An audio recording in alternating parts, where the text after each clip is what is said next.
Hello mga kabebe! Ngayon for today's video ay gagawa tayo ng siomai ala-ara. Ito meron tayong pork, giniling, sibuyas, carrots, flour, hipon na pang toppings, dalawang itlog at pambalot. Ayan yung mga ingredients natin. Ilalagay po natin sa description down below po. At ayan, ito yung ating giniling. Paghalo-haluin lang natin ang lahat ng ingredients. Ayan. Kailangan po mas pino yung sibuyas at saka carrots. Ayan. Yung flour po, any flour naman po pwede. Ayan po ay all-purpose flour ang nilagay ko. Ayan. Paghalo-haluin lang po natin. At yung pong itlog ng paglagay natin ay maging maingat po tayo. Kaya kailangan i-crack muna natin sa bowl ang itlog. Wag natin isama pag nailagay na natin yung mga ingredients para hindi po, kung siraman ang itlog ay hindi po masira lahat ng ingredients natin. Sayang naman. Ayan, ang gawin po natin ay haluin lang natin lahat para yung lasa ay makombine sa lahat ng ingredients natin. Ayan.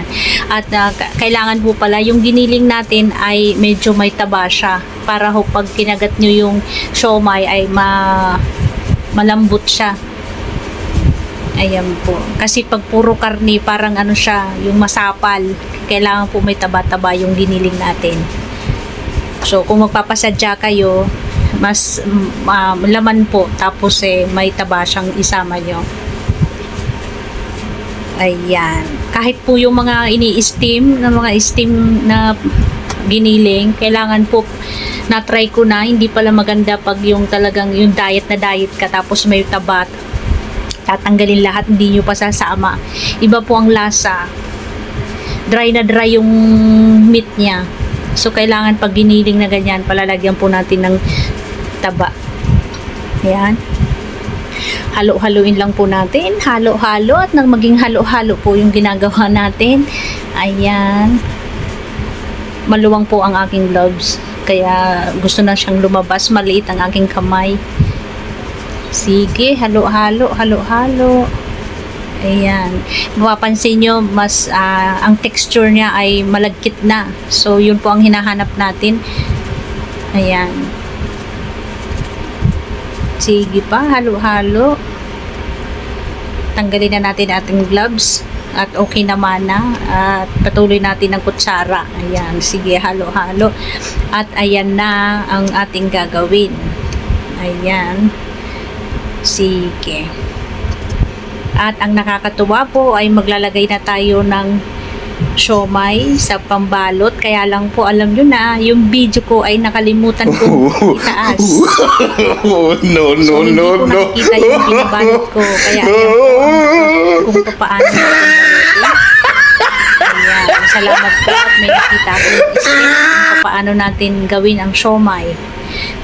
Di ba nakakatuwa? Video ako ng video tapos hindi naman pala ako nakikita kung paano ko gagawin. O di ba? Sa susunod po ay papakita na natin kung paano natin ginawa. Ayan, more practice po kasi. First time natin gagawin ito. At tingnan natin kung successful ba ang lasa. Ayan. Sige po. At kung hindi pa po kayo nakaka-subscribe sa aking channel, please like and subscribe at pakiclick ang notification bell para po updated kayo sa aking mga susunod na video. Salamat po sa suporta at salamat po sa iyong panonood. Kung taga saan man po kayo, comment down below para malaman natin kung hanggang saan nakakaabot ang aking video. Maraming salamat po. Ayan na. Ayan po, nagawa muna ako ng 6 na piraso at tinry natin i-steam for 15 minutes. Ayan. 15 minutes na po yan. Kaya tingnan natin kung okay ba ang lasa. At may papaalmusal po tayo una. Ayan ang ating sausawan. Chili garlic, fried garlic, at saka lemon. Ayan. Yung mga may paborito po ng siomai. Ayan po. Shout out sa aking anak, Arbit Princess. Ayan, paborito ho nila yan. Kaya pinapractice ni mama para sa kanila, o diba? Ayan. Yan na po ang aking second batch. Medium fire, nasa 15 minutes po ang pag-steam. Ayan, para hindi ma-overcook yung ating giniling, yung pork. Ayan po, kaya medyo matataba-taba po ang aking ginawa. Kaya gawin natin 15 minutes. Ayan, o diba? Imagine nyo kung nandyan po tayo sa bahay natin, pwede tayong gumawa. At ito ay special. Isang buong shrimp talaga ang nilagay ko. Pwede naman pong kalahati. Biyakin natin yung shrimp. Pero ako po ay ginawa kong isa. Ayan. O diba? Pwede pong tayong gumawa sa ating bahay. Ayan po, maraming salamat. Happy to serve. Ayan na po, ready na natin at papakain na natin almusal at saka mamayang merienda. Thank you for watching. Bye-bye!